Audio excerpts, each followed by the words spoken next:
Hey guys, this is Neo, the Schnoodle CTO and lead dev, and it's now the 11th of April 2022, and I thought I would just give you a quick update on where we are with centralized exchanges, because obviously that's currently on our roadmap for this month, and there have been a few questions around Telegram and Discord around this. We're currently in negotiation and advanced discussions with several centralized exchanges, namely Bitforex, Probit, Bitmart and MEXC. And we're also chatting to some others such as Whitebit and BitGlobal, but we'll only list on one initially. The next ones will depend on performance and progress on the first one, as well as a few other things. Listing on multiple chains and dexes is also a major part of our strategy, as you know. Now, to summarise the cost of the first four I mentioned, Bitforex is $25,000, Probit is $35,000, Bitmart is $70,000, and MEXC is $100,000. This is also roughly in line with the CoinMarketCap and CoinGecko rankings. Now, let me go through each of these one by one. Now, Bitforex, this was the first one we entered into deep negotiations with, and they were recommended to us by B&R Group because of their close connection. Now, B&R Group would also do the market making for this exchange. The exchange offers 2 free API accounts for this.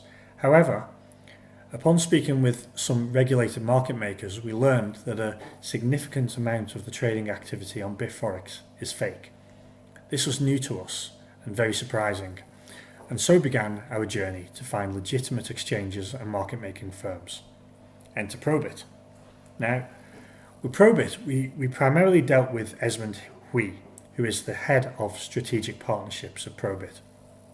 At $35,000, half the price of Bitmart, which I'll go on to in a few minutes, it's an attractive option, even though they're not quite as high as Bitmart on the CoinMarketCap and CoinGecko rankings.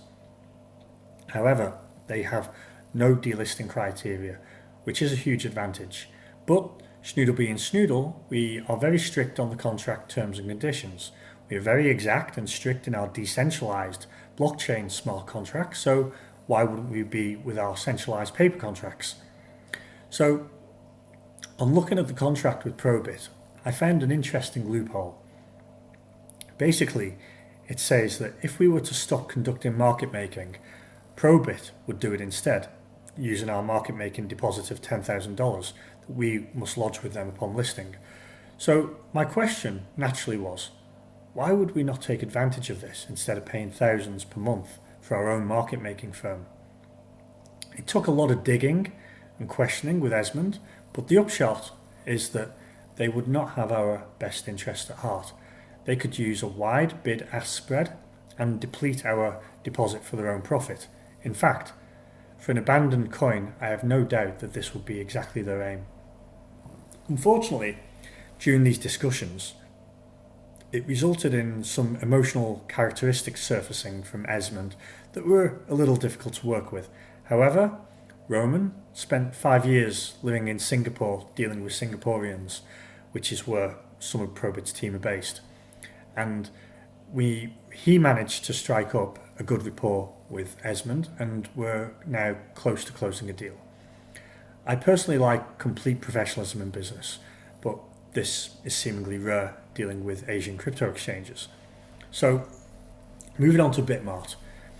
With Bitmart, we have in fact been in discussions with them since August last year, but we reignited those discussions early this year as part of our CEX strategy. This has been with several people from the team, including Coco, who is the VP of Listings, and she's also a member of the board of directors.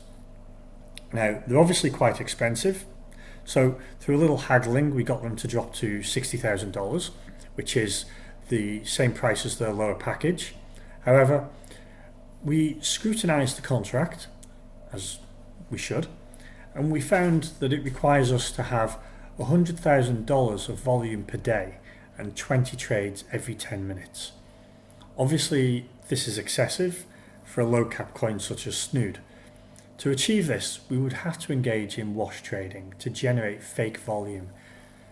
This obviously would benefit the exchange in the taker and maker fees that they charge for each trade, and our market maker would have to work hard to cover these fees when wash trading, which would result in either a larger bid-ask spread for users, not good, or a depletion in our liquidity funds on the exchange, which the Treasury would have to maintain.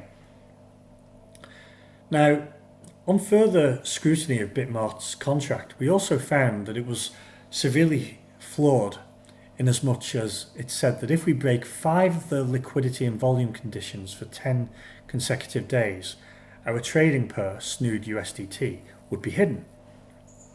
That means it would not be displayed on their exchange, but only accessible via a direct URL. However, they told us that only 4 conditions are automatically checked each day by their bot. This obviously made no sense to us, and we spent days arguing with them, trying to get to the bottom of it. We eventually had a call with them, where they argued among themselves in Chinese, before finally admitting to us that their contract is wrong. They got their legal department to correct it, but then we had to start renegotiating terms again. So the next step was to get them to remove the volume requirements, $100,000 per day and 20 trades per 10 minutes, because A, it's unlikely we'll meet them, initially at least, and B, they said that these are not checked by their bot anyway, which makes sense as liquidity is more important than volume when trading an asset. Even though they asked us to trust them that these clauses would not be effective, our argument was that we will not enter into a contract based on a verbal trust where we know we would likely be in breach of the contract on day one. The clauses were pointless in our view, so could just be removed. So as a token of goodwill, I even offered to pay the full $70,000 if they remove these clauses. They agreed, but then they accused us of taking too much time, even though most of the time had been wasted deliberating over the incorrect contract. The sales rep, Bitmart Jim, started complaining about having a fever, working late hours, and not meeting his KPIs due to spending so much time negotiating with us. Even Coco, the VP of listings, showed her anger about the whole situation and even left the Telegram group. So, with Bitmart, we're now at a point where they expect us to sign the document, the contract, and pay $70,000 today, the 11th of April. Personally, I don't like being rushed, especially where the representatives are showing excessive emotions over their ailments and KPIs because we are being strict on the contract terms, finding problems with their contract, and moreover not wanting to enter into a contract where we would be encouraged to do wash trading. This is not what Schnoodle is about. We are not here to fool the community or the investors, and exchanges bent on making illicit profit seem to not care about this, even where they are supposedly regulated. Bitmart is partly regulated in the US. So, finally, moving on to MEXC, this one is fairly clear cut. They charge $100,000, but they are clean, neat, and high ranking on CoinMarketCap and CoinGecko. Communication has been easy, although we haven't pursued this one actively yet due to the high price. It's still in early stages, and we still have to get the contract template and delisting criteria, if any, which we expect to come today. However, one of their requirements is for the Research Institute to do a review of our project, which of course we passed. This is good for multiple reasons. It means they're serious about who they list and were verifiably legit. However, MEXC do not support multiple pairs, only USDT, but they will support deposit withdrawals on BSC later if BSC shows good volume. That's BNB Smart Chain. Now, Bitmart and Probit also will, but Probit will charge us $10,000 for each additional chain and pair. Bitmart will support additional chains for free, although they refuse to put this in the contract. However, this means that Bitmart eventually becomes cheaper than Probit the more chains we have. So we have to weigh up whether we care about all chains being supported by an exchange versus other factors. For example, users can easily bridge to a supported chain if they need to, especially if we're talking chains with low gas fees. Now, My main concern with dealing with reps from all these centralized exchanges is that our relationship doesn't end there once we are listed. There are a series of marketing activities that the exchanges will do for us, and we will work with our operations teams for this. However, any difficulties we have during the sales stage is likely to reflect on the operations stage, in my opinion. So it's important that we work with exchanges that demonstrate good business communications and don't present themselves as profiteering opportunists. There are a few exchanges that are very popular right now because they're listing a lot of coins, but we have to be careful not to list with those who are expensive for that reason, because it's very possible that we'll find that all those coins they're listing will turn out to be dead in a few months. If that happens, then naturally this would result in those exchanges suffering the same fate. And then we've paid a lot of money for an exchange that went down severely in ranking on CoinMarketCap and CoinGecko a few months down the line. We have to ensure that the exchange we go with has a solid foundation, and that is indicative in their people, their sales, marketing and operations teams, their paper contracts and how they communicate, etc. Now, market makers. Let me talk a little bit about market makers because we are in advanced discussions with a couple of regulated market makers, Flovtech, based in Switzerland, and Flowdesk, based in France. Before we spoke to these regulated market makers, we did speak to an unregulated one called Hyro, based in London.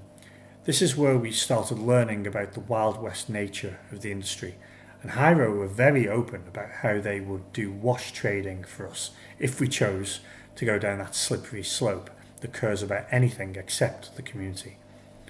Flovtech and Flowdesk are regulated Europe-based crypto market makers, and by advertising this on our website, our investors can be assured that all trading activity on any centralized exchange we are listed on is 100% real and legitimate.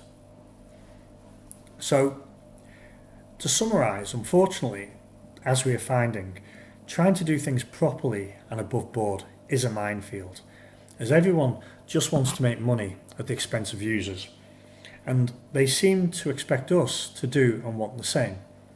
Schnoodle's vision and goal is to do things properly, in a principled way, and not just because there's regulation. Crypto is an unregulated market, mostly. But why should an organisation only do things right if they're forced to by regulation?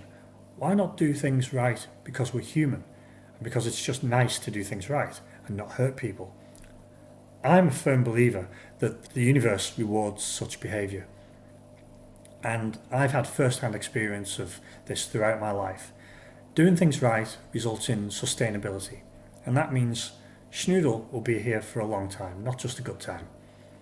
Now, hopefully, this gives you some insight into how hard it is to negotiate with centralized exchanges right now, but also how much effort and time is being put in by the team to make this happen. We will get there. Just trust the team and trust the process. Thank you, and speak to you in the chat.